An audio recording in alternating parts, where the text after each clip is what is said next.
Cada cristiano puede ser un ejemplo. Si nos hacemos la pregunta nosotros, ¿verdad? ¿Quién es Epafrodito? ¿Qué podríamos nosotros responder? Epafrodito no se menciona mucho en la Biblia, pero sí se menciona suficiente. Sabemos que él era un buen compañero de Pablo que viajaba con él. Lo vemos en diferentes áreas de la Biblia. Epafrodito, la Biblia nos dice que él fue el pastor de la iglesia en Filipos. Note el versículo 25 otra vez, que dice que tuve por necesario enviaros a Epafrodito, mi hermano y colaborador y compañero de milicia. Esta frase, vuestro mensajero, está dando a entender que era el pastor de la iglesia en Filipos o el encargado de la iglesia en Filipos. Y cuando Pablo envía a Epafrodito, lo envía para que él fuera el pastor de esta iglesia en Filipos. También conocemos de Epafrodito que él era un hombre que traía gozo a los demás. Y los Filipenses, o el libro de Filipenses, si se acuerdan, es un libro que está enfocado en el gozo. Siempre está hablando de que el gozo y el gozo y el gozo, y lo vemos una y otra vez. Y no hay,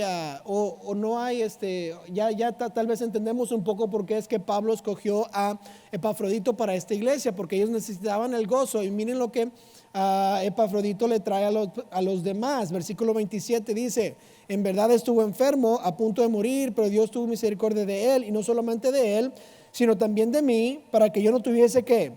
Tristeza sobre tristeza. En otras palabras, Epafrodito era alguien que traía grande gozo a Pablo. No nada más iba a estar triste porque murió, sino porque iba a perder a un gran amigo, a un gran hermano, a alguien que traía gozo a la vida.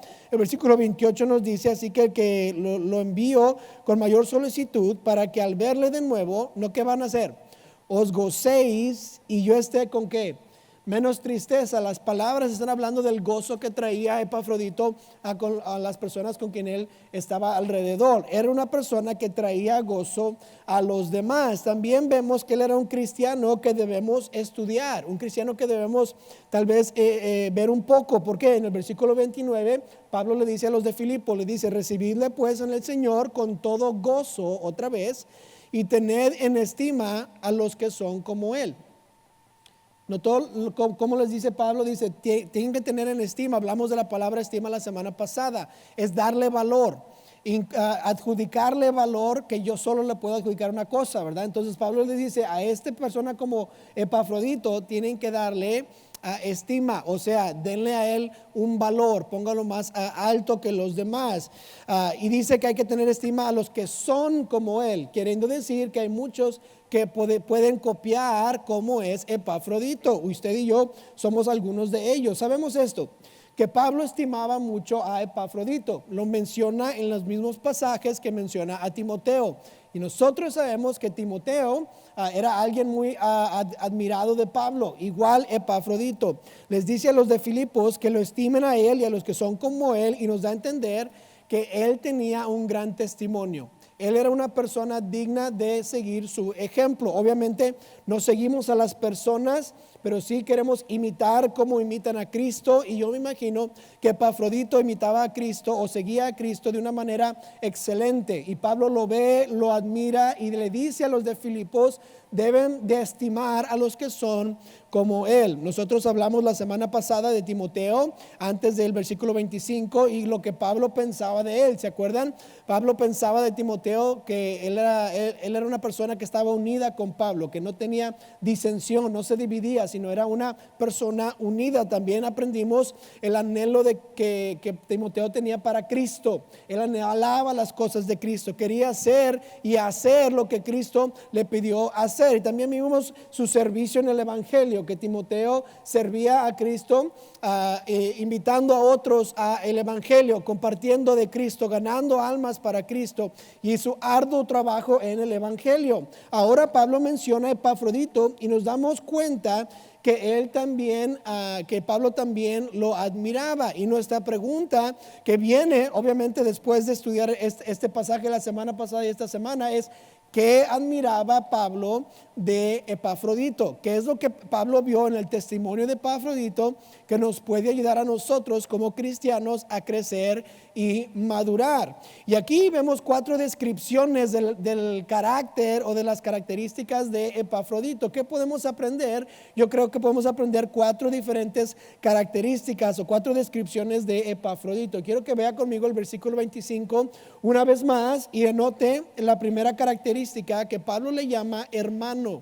Le llama hermano. Note el versículo 25. Mas tuve por necesario enviaros a Epafrodito, y la primera frase que usa es mi hermano. Mi hermano. Qué interesante que usa esa frase, mi hermano. Entonces no nada más es un hermano en Cristo, sino es mi hermano. Ahora entendamos un poco acerca de nuestra posición en Cristo. Posicionalmente, como cristianos, usted y yo somos hermanos en Cristo. Pablo y Epafrodito igual. En su posición en Cristo son hermanos. ¿Se acuerda de Juan 1:12 que dice: mas a todos los que le recibieron, a los que creen en su nombre, les dio potestad de ser ¿qué?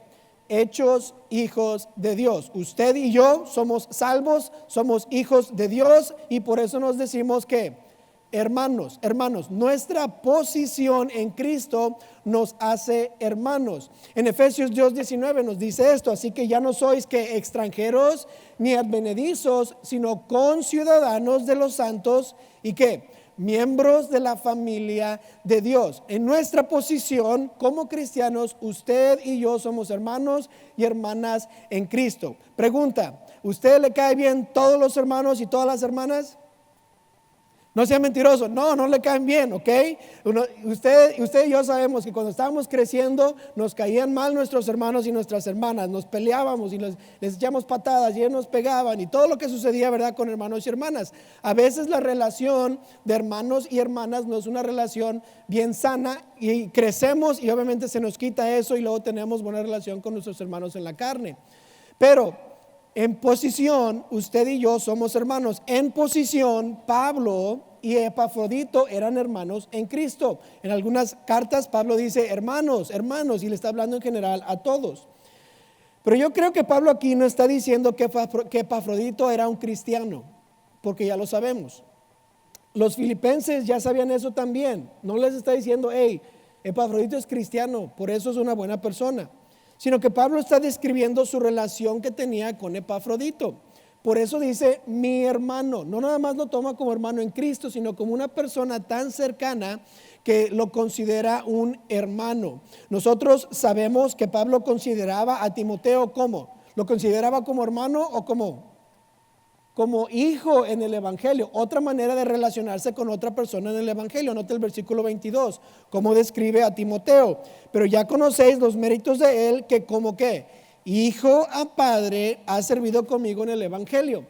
Pablo no consideraba a Epafrodito como un hijo en el ministerio, sino como un hermano, una relación totalmente diferente. Entonces Pablo, al decir mi hermano, está definiendo su relación. ¿Cómo es que veía Epafrodito? No nada más era un hijo espiritualmente, no era un hermano porque somos en Cristo, sino cómo ellos se relacionaban. Y yo pienso qué bonito que Pablo pudiera decir eso de uno de los que viajaban con él. No nada más era una persona que tal vez hacía lo que le pedían hacer, sino reconocía ese amor que tenían unos por otros y se consideraban hermanos. Yo creo que Epafrodito trabajó con Pablo de tal manera que Pablo lo consideraba como si fuera su hermano en la carne.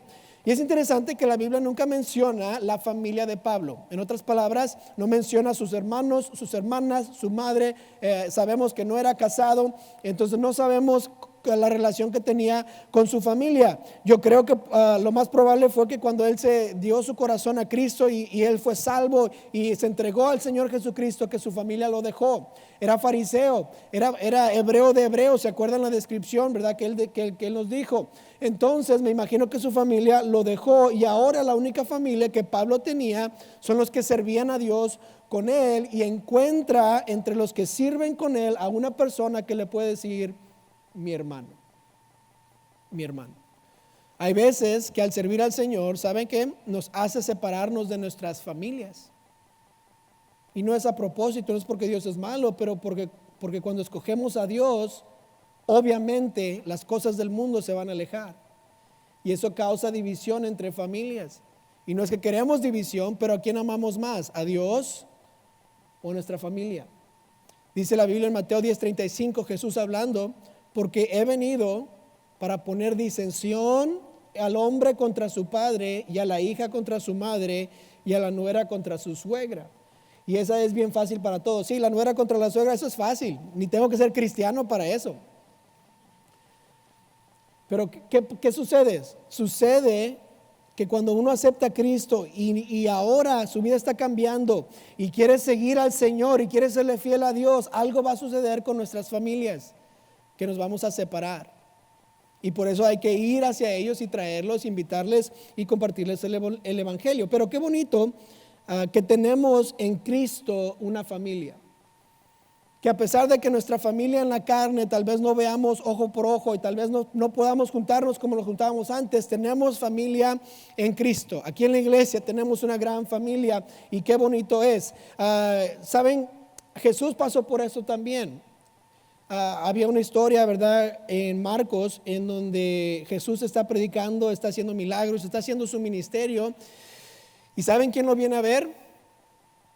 Su mamá y sus hermanos.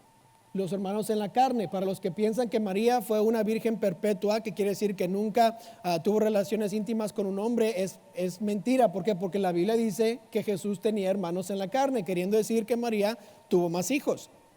Entonces en Marcos capítulo 3 le dicen a Jesús esto, nótese en sus notas.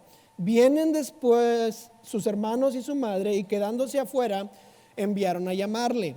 Y la gente que estaba sentada alrededor de él le dijo: tu madre y tus hermanos están fuera y te buscan. Él respondió diciendo: ¿quién es mi madre y mis hermanos? Y mirando a los que estaban sentados alrededor de él, dijo: he aquí mi madre y mis hermanos, porque todo aquel que hace la voluntad de Dios, ese es mi hermano y mi hermana y mi madre. ¿Qué estaba diciendo Jesús? Que cuando uno acepta a Cristo y uno se hace parte de la familia de Dios, ¿qué ahora tiene? Hermanos y hermanas, familia con un mismo propósito. Y a veces tal vez vamos a sufrir un poco por seguir a Cristo, pero no vamos a estar sin personas que nos aman, sin personas que nos animan, sin personas que nos van a ayudar en el Evangelio. Usted y yo, ¿sabe qué podemos hacer para los que están aquí? Podemos ser hermanos y hermanas a los que están pasando por un tiempo un poco difícil. Usted y yo no tenemos que vernos, no tenemos que estar relacionados con sangre, porque ya nuestra posición en Cristo sí es hermanos y hermanas, pero nuestra acción debe de decir que podemos ser hermanos y hermanas, que la gente nos podría confundir por hermanos y hermanas como nos tratamos. Podemos hacer el bien para con ellos, podemos ayudarles y preocuparnos por sus familias. ¿Por qué? Porque estamos ya en Cristo, somos familia. ¿Por qué no hacerlo de una buena manera? Hasta en Gálatas 6:10 nos dice esto. Dice: así que según tengamos oportunidad, hagamos bien a todos, y mayormente ¿a quién? A los de la familia de la fe. Queriendo decir que nuestra tarea como cristianos entre nosotros es tratarnos de tal manera que parece que somos familia en la carne. Que nos amamos, que nos queremos, que nos preocupamos, que nos ayudamos, que nos damos de amor unos a otros. Todos saben que estamos pasando por pruebas y tribulaciones. Y lamentablemente a veces eso incluye a nuestra familia en la carne. Pero que no se diga que no tenemos familia en Cristo en esta iglesia. Que cuando uno viene aquí se sienta en casa, que se sienta listo, que se sienta amado, que se sienta animado y renovado para una semana más allá en el mundo y en el trabajo. Eso debe ser la Iglesia Bautista de Lancaster, y yo creo que por eso tenemos los grupos de crecimiento aquí en la iglesia, y por eso son tan importantes. Porque necesitamos personas a quien conocemos en el Evangelio, que nos van a animar y nos van a ayudar. Si usted todavía no tiene un grupo, la próxima semana se reanudan y tiene que inscribirse a un grupo e ir. ¿Por qué? Porque ahí es donde podemos ser hermanos y hermanas. La primera característica, la primera descripción de Epafrodito es que él era un hermano. La segunda descripción es que él era un colaborador. Un colaborador. Versículo 25, otra vez, ¿qué dice? Mas tuve por necesario enviaros a Epafrodito, mi hermano, y note la frase, y colaborador. No nada más era un hermano, sino era un colaborador. Está hablando de su ética de trabajo. Yo no sé usted, pero yo pienso que Pablo era una persona que le daba al 100% todas las cosas que hacía por el Señor. Y tal vez muchos decían, ay, no es mucho, ay, ¿por qué no se cansa? Ay, ¿qué es esto? Y algunos tal vez lo dejaron porque era mucho trabajo, porque la labor era grande. Pero cuando dice que Epafrodito era un colaborador, nos está dando a entender la ética de trabajo de Epafrodito. No lo consideraba Pablo solo como hermano, sino lo consideraba como un colaborador, alguien que obraba igual que él, no alguien flojo que tenía que seguir motivándolo. Ándale, ándale, vamos, vamos, porque la gente necesita a Cristo, vamos, vamos, vamos, levántate, levántate. No, ya estaba Epafrodito ahí al lado de él haciendo lo que Pablo hacía, sino el colaborador, la palabra en griego se dice sinergos, que en inglés es synergy, la energía junta, sinergos, y también se puede traducir ayudador. Entonces juntos se puede hacer más. Mi abuela me contó una historia a veces de hace mucho. Mi abuela tiene 84 años y como hace unos 20 años me contó esta historia de lo que los caballos que araban hacían. Y cuando ponían a un caballo a arar, decía que un caballo solo podría jalar 2,000 libras de peso, un caballo solo. Pero dice mi abuela que cuando ponían a otro caballo en la yunta y se iban juntos, mi abuela siempre es bien dinámica con su cara, decía, ¿cuántas libras crees que podían jalar? Como si bien sorpresa, no sé. Y yo obviamente 2 más 2 es 4. Entonces dije 4,000. Dice, no, eso es lo más bonito de todo. No es el doble. Jalan 10,000 libras. Wow, dice, ¿qué pasó? ¿Verdad? No sé por qué me acuerdo, me imagino tal vez por la cara de mi abuela que me daba como que bien sorprendido yo, ¿verdad? Pero qué interesante, ¿verdad? Que un caballo jala 2,000 y 2 caballos juntos jalan ¿cuánto? 10,000, mucho más del doble, mucho más del triple. ¿Por qué? Porque cuando hay un ayudador, un colaborador, un sinergos, una sinergia, ¿qué va a suceder? Vamos a hacer mucho más para el Señor. Y cuando Pablo habla de Epafrodito, es una persona que colaboraba con él. Imagínense si un caballo está yendo para adelante y el otro no quiere moverse. ¿Cuánto puede jalar los caballos? Menos de 2,000 libras. ¿Verdad? Porque ahora tienen que jalar al otro caballo. Y la idea es que Epafrodito y Pablo estaban juntos, yendo hacia un lado, laborando o colaborando para el Señor. En 1 Corintios 3:9 vemos esta palabra una vez más, el sinergos, porque dice, porque nosotros somos colaboradores de Dios y vosotros sois labranza de Dios, edificio de Dios. La misma frase, la misma palabra se menciona cuando somos colaboradores de Dios, que Dios quiere que obremos con Él. En Romanos 16:13, Pablo usa esta palabra una vez más para describir a otros en el Evangelio, a Priscila y Aquila. Dice, saludad a Priscila y Aquila, mis colaboradores en Cristo Jesús. Y sabemos que cada vez que Pablo menciona a Priscila y Aquila, les menciona como colaboradores, personas que trabajaban con él. Entonces, a Epafrodito podemos asumir que él no era alérgico al trabajo, especialmente al trabajo del Señor. Vemos su labor y su entrega y su labor en el versículo 30. Note el versículo 30 conmigo, que dice, porque por la obra de Cristo, ¿qué estuvo? Estuvo próximo a la muerte, exponiendo su vida para suplir lo que faltaba en vuestro servicio por mí. Vemos qué tan entregado estaba a la obra del Señor y por eso Pablo lo consideraba como un colaborador. Vemos también, no le dio la gripa y luego dejó de servir, no nada más tenía un dolorcito de cabeza y ya no quiso hacer nada o le dolía el pie y dejó, sino continuó y trabajó. Yo creo que Pablo contaba con Epafrodito, siempre presente, siempre dándole 100% a la obra del Señor. Para los que no sabían esto, yo tengo un título de negocios, ¿verdad? De gerencia de negocios. Aparte de tener un título de aquí de West Coast Baptist College para ser pastor, tengo un título de la gerencia de negocios. Y para mí eso es como un pasatiempo. aprender un poco más de negocios, qué es una buena estrategia de liderazgo, cómo es que un negocio puede ganar más dinero, cortar costos y todo eso. Me encanta estudiar un poco. Y saben, estaba estudiando un poco de esto y encontré un artículo en Gallup que habla acerca de qué tantas las personas involucradas en un negocio o en una empresa están entregadas o de lleno a su trabajo. Y fue tan impresionante el número que tal vez nos hace pensar una de dos cosas, ¿verdad? Y si yo le hiciera la pregunta, ¿cuántos creen que en las empresas y en los negocios aquí en los Estados Unidos están 100% entregados a su trabajo? ¿Cuántos dirían, qué porcentaje se le viene a la mente? ¿Cuántas personas? ¿Cuál es el porcentaje de los empleados que le están dando el 100% a la empresa? Alguien dijo 20, 10, 40, por ahí, ¿verdad? No sabemos, pero aquí está la respuesta. Es el 32% de personas trabajando en empresas dicen que le dan el 100% al trabajo. Eso quiere decir que 68 personas que están trabajando en una empresa no le están dando el 100 a la empresa o al trabajo o al negocio o al jefe. Y están siendo ¿qué? Como el caballo que no se mueve, que otros tienen que estar jalando. Ahora, ya diciendo yo esto, usted tal vez reconoce a alguien de su trabajo que no es el que le da el 100%, ya tiene en la mente, ¿verdad? Tal vez usted es ese, ¿verdad? No, dije, no. ¿Por qué?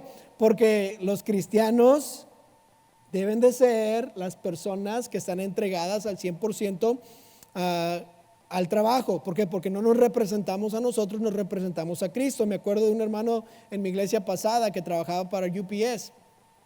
Y cuando nos juntábamos, le decía, ¿cómo fue el trabajo? ¿Cómo estuvo todo? ¿Verdad? Y él decía, otra vez, mis compañeros de trabajo me están regañando, me están gritando, porque me dicen que deje de trabajar tan duro, porque los estoy haciendo ver mal. Que no trabaje como me piden, porque entonces, ¿qué van a decir de ellos? Y yo no puedo hacer eso. Él siempre me decía, es que yo trabajo para el Señor y tengo que hacer lo mejor lo que puedo hacer, y tal vez me cuesta 12 horas o 10 horas, pero lo voy a acabar porque es mi tarea, es mi trabajo y lo tengo que acabar el día de hoy y represento a Cristo. Y yo siempre me acuerdo de este hermano, el hermano Pío Quinto, porque él trabajaba no para ver para que los otros hombres aprobaran de su trabajo, sino para darle gloria a Dios, y él le daba 100% a su trabajo. Así debe ser todo cristiano en su trabajo, pero así también debe ser todo cristiano cuando hablamos de la obra de Dios. Cuando estamos enseñando una clase de niños debe ser al 100%.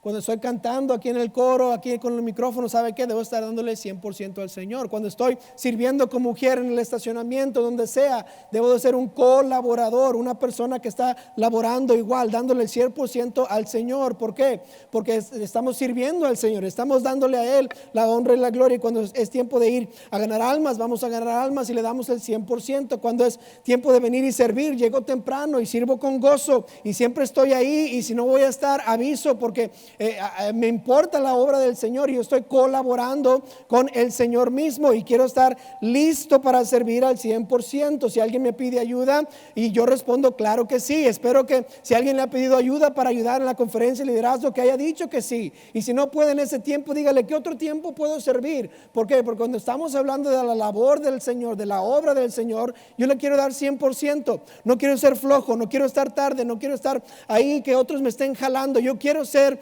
un colaborador, siempre igual con los que están dirigiéndome. No hay nada que me debe de impedir colaborar con los de mi iglesia. Por eso debemos ser hermanos primero y colaboradores segundo. Todos deberíamos de poder depender de cada uno de nosotros. Cuando decimos voy a estar ahí, voy a estar ahí. ¿Por qué? Porque no estoy sirviendo al hombre, estoy sirviendo a Dios, y quiero colaborar o ser igual, de hacer la labor igual que los demás que están alrededor mío. Yo personalmente quiero ser ese tipo de cristiano como Epafrodito, que está dándole al Señor el 100%, que los otros me consideren como un colaborador, no como una pesa que hay que jalar. Esa fue la segunda descripción de Epafrodito, el colaborador. Tercera descripción está igualmente en el versículo 25, y la tercera es compañero de milicia. Compañero de milicia. Note lo que dice: mas tuve por necesario enviaros a Epafrodito, mi hermano y colaborador, ¿y qué? Y compañero de milicia. Compañero de milicia. Ahora no es algo divertido, ahora es algo peligroso. El pastor Chappell siempre dice que la vida cristiana no es un parque de diversiones, sino un campo de batalla.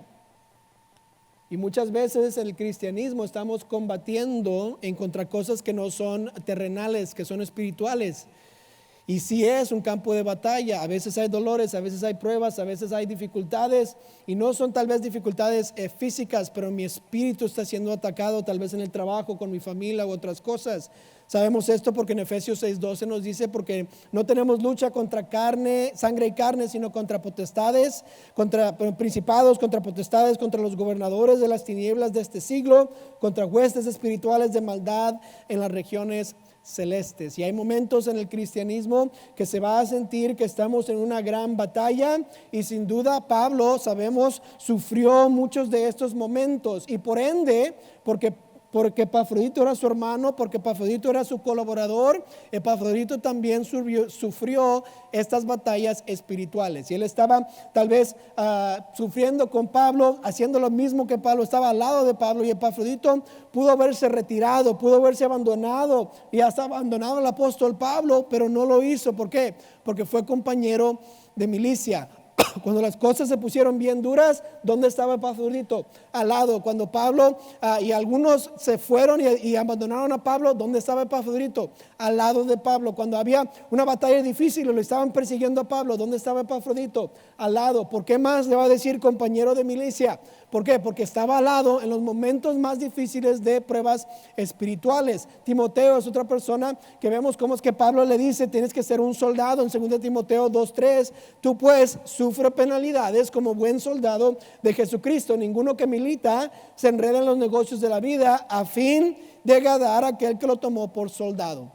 Una y otra vez vemos en lo que Pablo escribe, en lo que la Biblia nos dice, en esta descripción de Epafrodito, que la vida de una persona que está entregada al 100% del Señor muchas veces va a requerir una batalla espiritual, una batalla difícil. ¿Y qué vamos a hacer? Tenemos que ser compañeros de milicia en esos momentos. Pablo nunca escondió el hecho de que si uno quería servir a Cristo, a veces iba a pelear espiritualmente. No se rindió, y cuando vinieron momentos difíciles, no se dio por vencido. Cuando Pablo estuvo en la cárcel, estaba dispuesto a morir por el evangelio, como lo vimos en el versículo 30. Esa es una persona que puede decir: yo puedo ir a la batalla con él. Podemos ir juntos a tratar de ganar a una persona para Cristo, orar intensamente por algo que está sucediendo. ¿Por qué? Porque soy un compañero de milicia. Yo sé esto, que Epafrodito fue un gran soldado de Jesucristo. Puede ser que a veces la vida cristiana se sienta como una batalla, y estamos tal vez sufriendo enfermedades físicas, tal vez estamos sufriendo algo espiritual o una dificultad emocional con familiares o con personas en el trabajo. No sabemos qué hacer o qué está pasando. A veces caemos, a veces estamos lesionados, a veces fracasamos, pero al final de cuentas, ¿sabe qué? Es una batalla y no podemos rendirnos. ¿Y sabe por qué? Porque sabemos quién es el vencedor. Nosotros no estamos peleando solos, estamos peleando por el Señor Jesucristo, y Él es el gran vencedor. En Romanos 8:31, ¿qué pues diremos a esto? Si Dios es por nosotros, ¿quién contra nosotros? Y el 37, antes, en todas estas cosas, somos más que vencedores por medio de aquel que nos amó. ¿Por qué? Estamos al lado vencedor, estamos con Jesús, estamos sirviendo a Dios, y tal vez voy a sufrir un poco en mi carne, tal vez mis emociones van a sufrir, tal vez voy a estar un poco deprimido de vez en cuando, pero voy a continuar. ¿Por qué? Porque la batalla no es mía, es del Señor, y al final de cuentas, ¿quién gana? El Señor va a ganar, y porque estoy al lado del Señor, yo también voy a ganar. Un buen soldado de Jesucristo continúa a pesar de las pruebas y tribulaciones, a pesar del gran dolor, sigue confiando en Dios. Cuando es tiempo de salir y decirle a otros la verdad, no va a adelgazar la verdad, sino la va a proclamar. ¿Por qué? Porque somos soldados de Cristo y vamos hacia adelante, como lo mencionamos esta mañana. Él, Epafrodito, fue un compañero de milicia. Y últimamente nos da esta descripción de Epafrodito, que él fue un ministro. Nota el versículo 25 otra vez más. Mas tuve por necesario enviaros a Epafrodito, mi hermano y colaborador y compañero de milicia, vuestro mensajero, y al final dice, y ministrador de mis necesidades. Aparte de todo lo demás que hace Epafrodito una persona muy digna de imitar o de estimar, ¿qué sucede? Pablo dice, ministró mis necesidades, o es un ministro. ¿Qué es el ministrar? Es servir. Epafrodito sirvió. Fue como un esclavo a Pablo. Qué bonito es estar disponible para hacer lo que se necesita. Esta no fue la única vez que se menciona el espíritu de servicio de Epafrodito. Si usted se va a Colosenses, capítulo 1, versículo 7, nos dice, como lo habéis aprendido de quién? De Epafras, nuestra palabra, consiervo amado. Ya no le dice colaborador, ahora le dice consiervo. ¿Por qué? Porque dice que es un fiel ministro de Cristo por vosotros. Una vez más, Pablo dice de Epafras o de Epafrodito que es que un siervo, una persona que está ministrando, que está sirviendo, que actúa como un esclavo cuando algo se necesita. Este era un estilo de vida para Epafrodito, no nada más era algo que mencionó en Filipos. Todos lo reconocían a él como un siervo. ¿Por qué? Porque en Colosenses dice, como lo habéis aprendido de Epafras, queriendo decir que él era un ejemplo en el servicio al Señor. ¿Saben quién más era un ejemplo en servir a otros? Nuestro Señor y Salvador Jesús.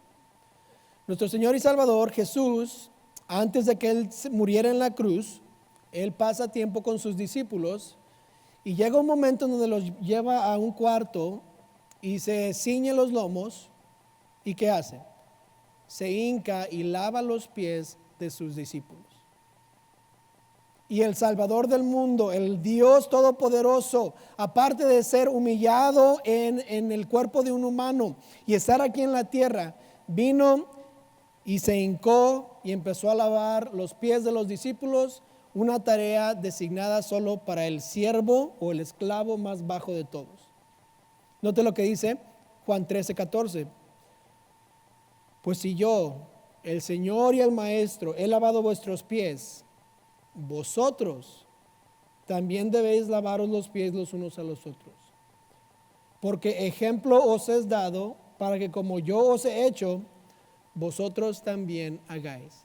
Ahora, quiere decir que como hermanos en Cristo, vamos a ahora, final del servicio, quitar todos los zapatos y yo les voy a lavar los pies. No, no se crean, no les voy a lavar los pies, pero si necesito un masaje, se los doy, ¿ok? Pero ¿qué está pasando? Está diciendo, como yo os serví, así lo deben hacer ustedes. ¿Se acuerdan antes de este pasaje? Estaban batallando los discípulos. ¿Quién era el qué? El mayor.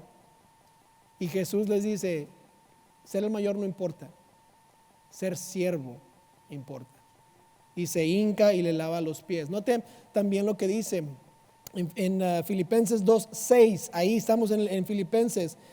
Dice, el cual siendo en forma de Dios, no estimó el ser igual a Dios como cosa que aferrarse, hablando de Jesús, sino que se despojó a sí mismo, tomando forma de siervo.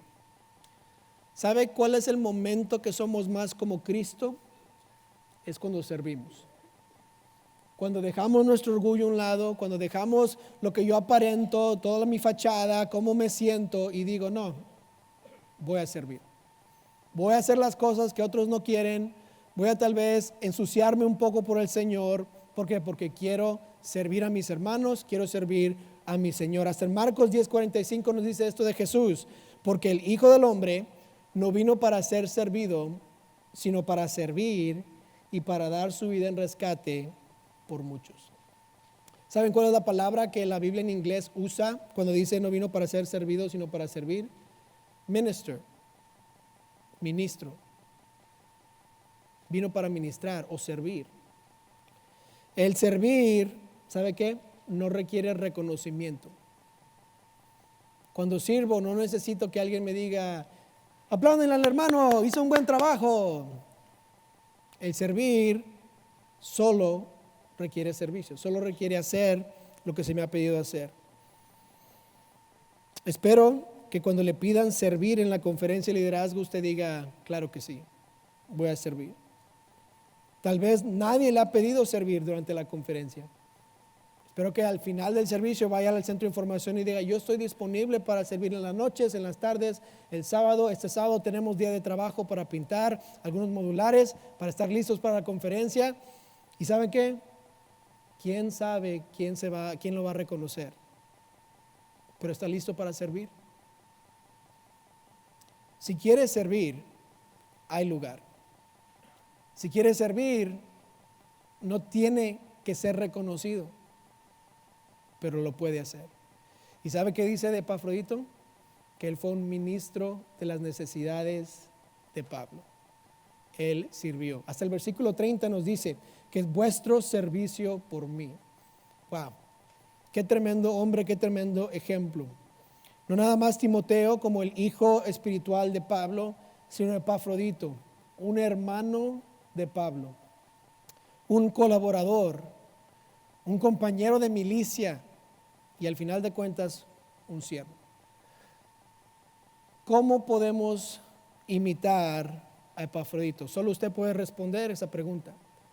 Como sea que el Espíritu Santo de Dios le haya tocado, usted debe de responder y decir, Señor, ayúdame a ser más como siervo. Señor, ayúdame a colaborar mejor. Señor, ayúdame a ser un buen compañero de milicia.